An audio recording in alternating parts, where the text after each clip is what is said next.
Snow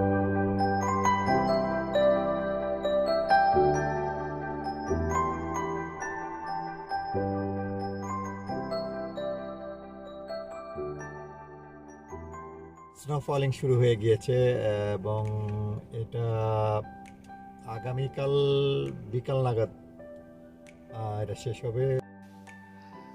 এখন প্রায় রাত 10টা।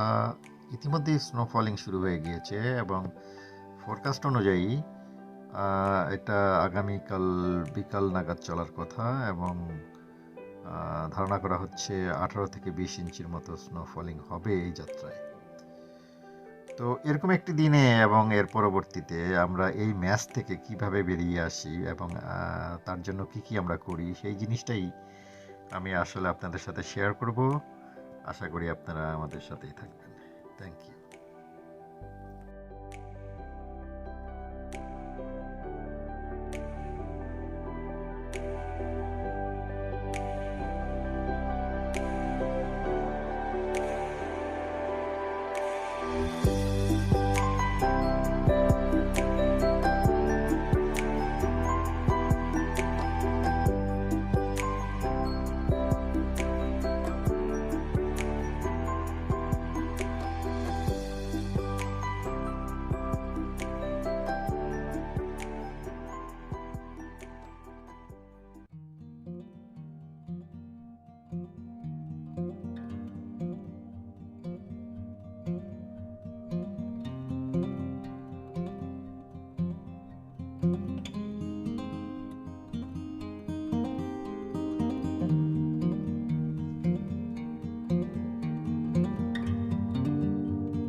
অলমোস্ট লাইক 18 থেকে 20 ইঞ্চির মতো স্নো পড়েছে।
আজকে ডে 3। 2 দিন আগে একটা বিশাল স্নো স্টর্ম হয়ে গেছে এখানে। মূলত এখানে না, এটা নিউ ইয়র্কের এখান থেকে প্রায় অ্যাবাউট 200 মাইলের মতো স্ট্রেট ডিস্টেন্স, আর বাই রোড হয়তো 230 কিংবা 40 মাইলস অ্যাওয়ে। তো মূলত মূল চাপটা ওর উপর দিয়ে চলে গেছে। আমাদের এখানেও যথেষ্ট পরিমাণে খারাপ অবস্থা ছিল, মোটামুটি 18 থেকে 20 ইঞ্চির মতো। আজ 3য় দিন বের হলাম আমরা, দেখি চারিদিকে কি অবস্থা।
তো যাই হোক, মোটামুটি আজকে বাইরে যে অবস্থা দেখলাম মোটামুটি ভালোই। আমাদের এমনিও কোনো অসুবিধা হয় নাই, কারণ গত স্নোটা ছিল আসলে ফ্রাইডে, স্যাটারডে, সানডের দিকে। তো আমাদের তেমন কাজ ছিল না, বন্ধ ছিল, যার জন্যে আমরা অতটা ঝামেলায় পড়ি নেই, আমরা টোটালি আসলে বের হয়নি। তো এই ছিল, আবার হয়তো অপেক্ষা করতে হবে নেক্সট স্ট্রমের জন্য। তার আগ পর্যন্ত খুদা হাফেজ, বাবা, আসসালামু আলাইকুম।